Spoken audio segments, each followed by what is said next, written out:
In a scene directly out of Soviet Russia, the former president of the United States, Donald J. Trump, is expected to be arrested no sooner or later than this upcoming Tuesday. Before we get into that, be sure to like, subscribe, turn the notifications on, share around if you're feeling generous.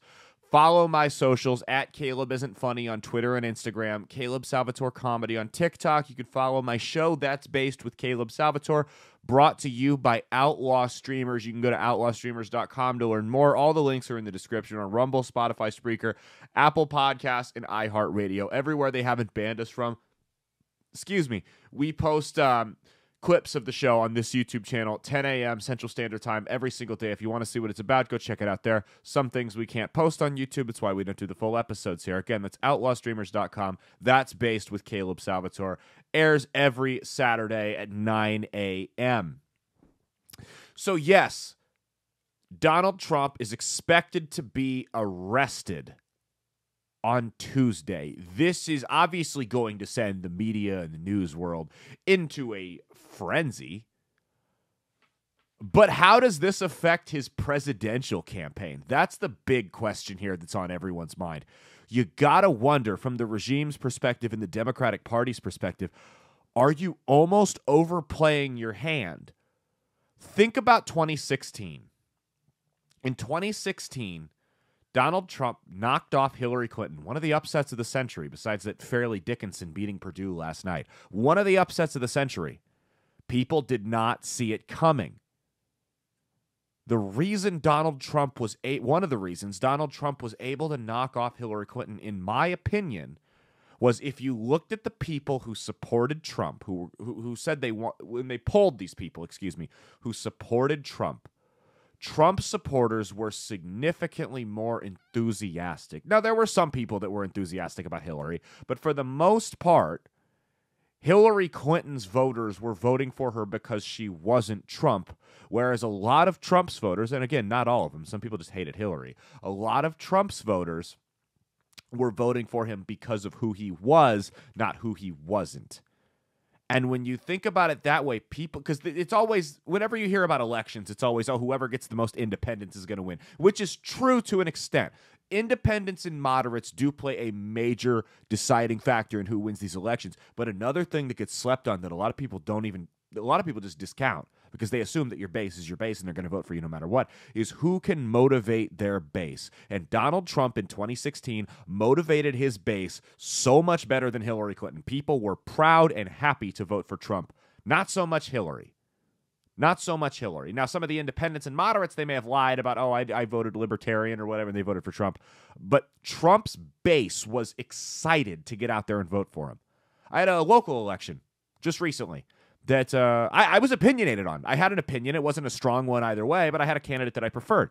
I went to go vote, and when I turned down the street, I noticed that traffic was backed up almost a mile due to road construction and like single lane. And there might have been an accident or so, I don't know. But I was like, you know what? I'm hungry for dinner. This really doesn't matter that much to me. Now, if that were a candidate I were passionate about, I absolutely would have waited. I wouldn't have gone home. I would have waited in line and I would have gone in there and voted. That's the difference between having a base that just, yeah, he's cool, I'll vote for him, I guess, and having a base that is rabid in their support of you. And that's what Trump had. If you look at now 2024 for this upcoming campaign, he kind of had a low-energy kickoff for his campaign. A lot of people are kind of like, yeah, I mean, he does have his rabid supporters still, but a lot of the people that were big supporters of him were kind of like, yeah, I guess I'll vote for him if he gets the nominee. I'd rather have, DeSantis or somebody like that. But now, if you perp walk a former president like he's Aaron Hernandez, you just gave a rally cry to all of his supporters. You just you just martyred him. Trump with his back against the wall, underdog Trump, that is the Democratic Party's absolute worst nightmare in a candidate. And that's what you just did. If you arrest him Tuesday, and because he said you got to come get me, I ain't turning myself in. You come and get me, and that's smart on his end. Because let me tell you, the image of him getting perp walked out of his house is going to be plastered over every TV in the country, and the message is going to be clear. If it can happen to a sitting president, it can happen to you. Let's be real. These charges are trumped up, no pun intended, and garbage. We know that. Nothing they've thrown at this guy has actually stuck. It's all been, hearsay, and, maybe you could connect the dots here, but there's nothing that's ever held up in court. They got something. They got their big arrest. They had their big raid that turned into nothing with the nuclear documents they said he was selling to Iran or some nonsense like that. They've gone after him for all that, and none of it stuck. Why should we think this is going to stick? The problem is you got to worry if you're going to get like a kangaroo court here. And I truly do worry that if you do get like a kangaroo court that just convicts him off nonsense and little evidence, things are going to get violent. And the difference between 2020 with the riots over Black Lives Matter and Antifa versus the more conservative MAGA-leaning crowd is there's a lot more guns on the right. It won't just be, hey, let's go destroy that Starbucks. I'm not even going to say what it's going to be because I'll get kicked off of YouTube for it. And I wouldn't partake in it. I'm not going to partake in that. I'm not going to go to war or go to prison for a political candidate. Because you know why? Because they wouldn't do the same thing for me, and I don't expect them to. That's fine. And that's why people do have to be careful out there, because there are going to be protests, and that's fine. Go protest. I don't care. Go protest.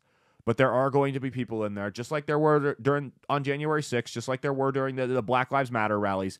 There are going to be people in those crowds at those protests who have the goal of riling you up. There are going to be provocateurs, saboteurs, FBI agents like we saw on January 6th. They are going to be there trying to rile you up. They are rebel rousers. They serve no purpose other than to light the crowd up, cause a frenzy, make things get violent, so now the regime can turn around and go, oh, look, right-wing extremism, the boogeyman, because that's what they want. They want to crack down on right-wing extremism. That's their big thing. They want you to get violent. If you go to these protests, be peaceful. Mind yourself, because everything you do is going to be on camera, and they are going to over-scrutinize everything you say or do. Think about everything, not just your behavior, not just the things you say. Think about your wardrobe. What are you going to wear? Are you going to... I saw a picture. It was at a rally in Nebraska, and it went semi-viral. And it was a guy had a picture of... it was a shirt of Biden and Hitler.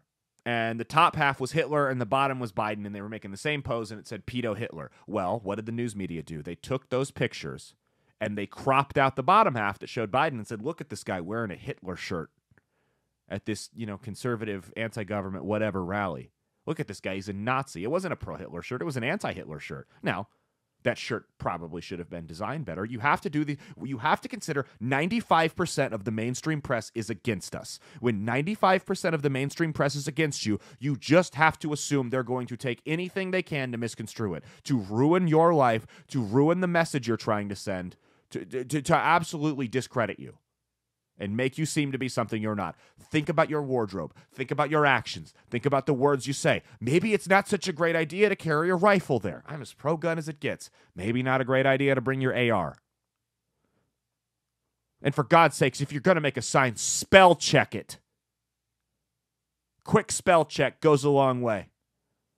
Don't use the wrong forms of your. There. Just make sure that you're not doing anything that can be taken out of context, anything that can be misconstrued, cropped out, doctored up, edited, whatever, to make you look like a monster, because they are looking for every excuse to do it, and it's going to be more than just the mainstream media pitching it to the Democrats. It's going to be active policies that are used against you, and they're going to use your actions, your words, and your appearance at these rallies as proof for why they need to increase funding in the investigation of radical right-wing terrorism that doesn't exist. So please be careful. Please just exercise a little bit of common sense if you go to these protests. Protest that all you want, man. I don't care. It's your right. Just please, if someone is clearly trying to rile folks up, there's a solid chance he's a Fed. throughout history, that's been proven in this country. If someone's trying to rile folks up, he's probably a Fed. At a protest or a rally like that, shout him down. Just start point at the guy and say, federal agent, federal agent, federal agent. Completely discredit them before they have the chance to discredit you. But yes, I do think that if they arrest Trump on these bogus charges, this is going to lead to him being reelected in a landslide. Or whoever the nominee is, depending on what happens in this trial. Because here's the thing, man. It's like I said.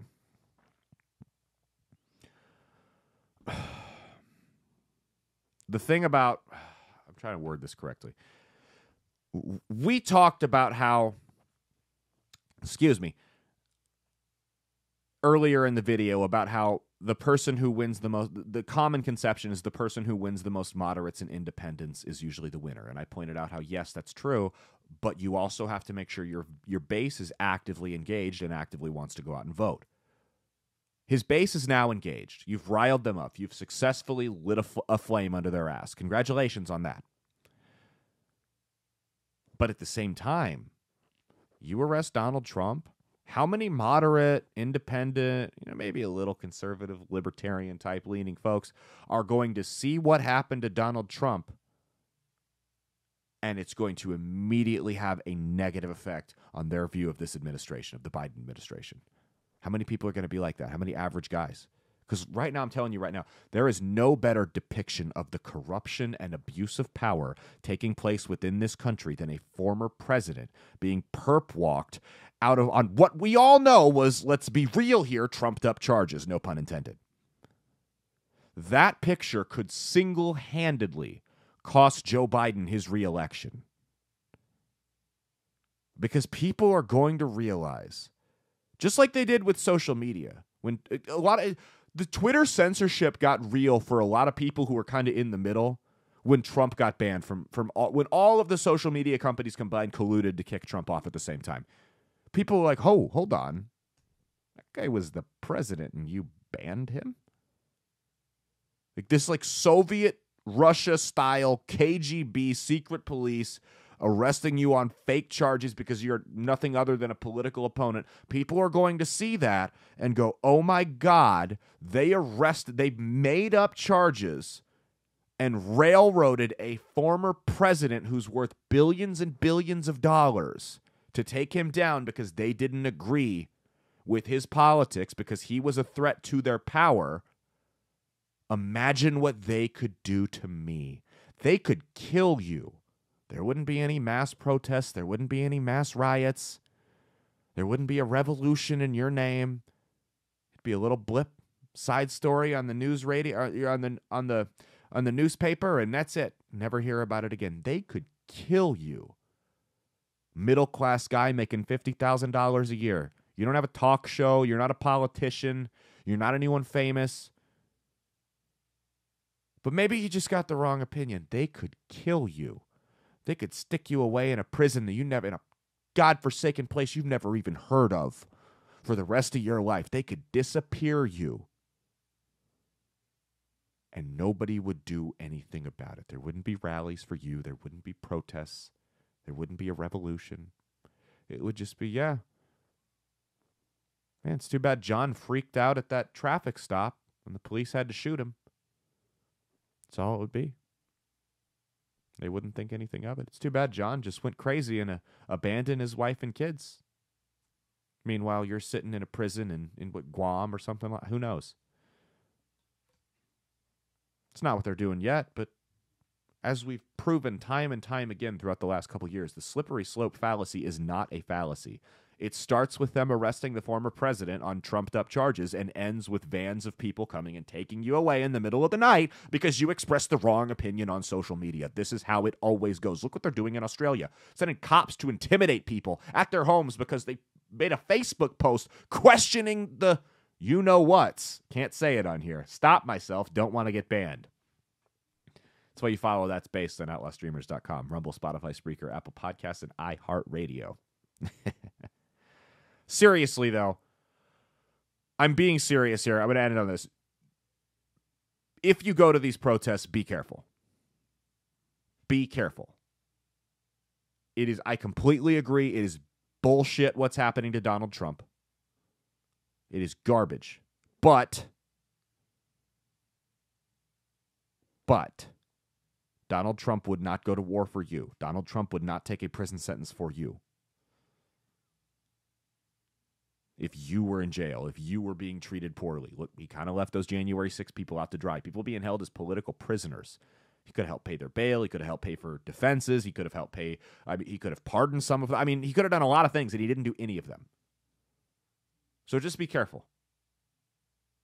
It's like a guy who his wife cheats on him, and he goes and kills the dude that his ex cheated on him with. And it's like, you just ruined your own life for someone who didn't care about you all that much, who wouldn't do the same for you. So just be careful. And on the last note, this is the state of Georgia they're trying to try him in. Excuse me. He lives in Florida. He's a Florida resident. Future President Ron DeSantis, this is your moment. This is a defining moment in terms of you as a national figure. You're the governor of Florida. Your state loves you as the governor. This is your defining moment as a national political figure in this country. What are you going to do? They're going to want him extradited. He's your political opponent. We get it. He's bashing you all the time. This is your chance to not only be the bigger person, but also put your foot down and spit in the face of the regime, the Biden administration, and everyone else. You can refuse extradition here and at least say, I want to review it and see if the charges are actually real. This is your moment, man. If you can stand on principle and refuse to extradite the man who has been doing nothing but rail you on social media and in speeches and in the press for the last several months, almost tried to derail your re-election campaign because he knows you're the only real threat to him in the primaries, and if you got knocked out of the re-election, well, you're not going to run for president. If you can stand up and refuse to hand him over, stand on principle, you can be the bigger person here. Look past the differences and say, it doesn't matter. This is a political hit job. I am not going to take part in it. We're not going to extradite. We're at least going to review the charges. You can be regarded as one of the great conservatives in American history. They'll put you up there with Reagan. They'll put you up there. It's up to you, man. Your name can be up there. But if you're not, if you're going to hand him over without even putting up any type of fight, you might as well not even run. You might as well not even run because it's over. You may not even be able to run in 2028 because now people know that you don't have a backbone, that you're weak, that you refused to stand up when the chips were down. You were unable to look past your differences with someone else. And you might have even done it to try to sabotage them to help yourself. If you're going to do that, you might as well bow out because a lot of conservatives are going to hate you. This is your moment, future President DeSantis. Don't let us down. Don't let us down. Thank you guys for watching. Like, subscribe, turn the notifications on. I'm trying to do more of these videos. It's just a time thing, man. I got comedy. I got the show. It's just crazy. Share around if you're feeling generous. Follow my socials in the description at Caleb Isn't Funny on Twitter and Instagram, Caleb Salvatore Comedy on TikTok. That's based with Caleb Salvatore. It's on Rumble, Spotify, Spreaker, Apple Podcasts, and iHeartRadio. Brought to you by Outlaw Streamers. You can go to www.outlawstreamers.com to learn more. We are one of the fastest growing streaming services in the world. It's true. We are. Every Saturday morning when my show That's Based with Caleb Salvatore drops, I wake up and I go, wow, I have more views than I did last week. And it just keeps growing. And I don't know what I'm doing. I don't know what's going on, but there's consistency there. And it hits really well. We've got views from all over. We got Chris Baker. His show's on there. He's a former canceled radio host, hilarious guy, former comic. Still kind of a comic. You're never not a comic, you know what? Even if you quit. If you've done if you work the road and you've done some headlining gigs and you've worked clubs, and you're never not a comic, you know what I mean? You're just not an active one. It's like alcoholics. They're never not an alcoholic. They're just a recovering alcoholic. That's the difference. The only difference. He's got his show on there. They got a couple other ones. It's left, it's right, it's in the middle. It's everywhere. There's no, like, the only rule is we don't censor people. Now, obviously, you can't do anything illegal. And nothing that's going to get us, in jail or in court where we're being sued or something. It's we. I'm a member of the streaming service. I'm an employee. I don't own it, but it's a we. It's a big collective thing there. So go check it out, outlawstreamers.com. Tons of great shows on there, not just mine. Please give them a listen. They got some great content there. They got even more coming, and they've got some big changes coming that I can't announce yet. Check them out, outlawstreamers.com. Thank you guys so much for sticking through it with this video. Cheat on your taxes. Oh, and on my stupid website, it's always just something that I can't figure out. I don't know. I'm at my wit's end, though. I'm going to do it. I'm going to make, at this point, it's a matter of principle. I don't even care about the stupid website. I'm mad. I want it to happen. Thank you guys so much. Cheat on your taxes, not your spouse. Peace out and stay based.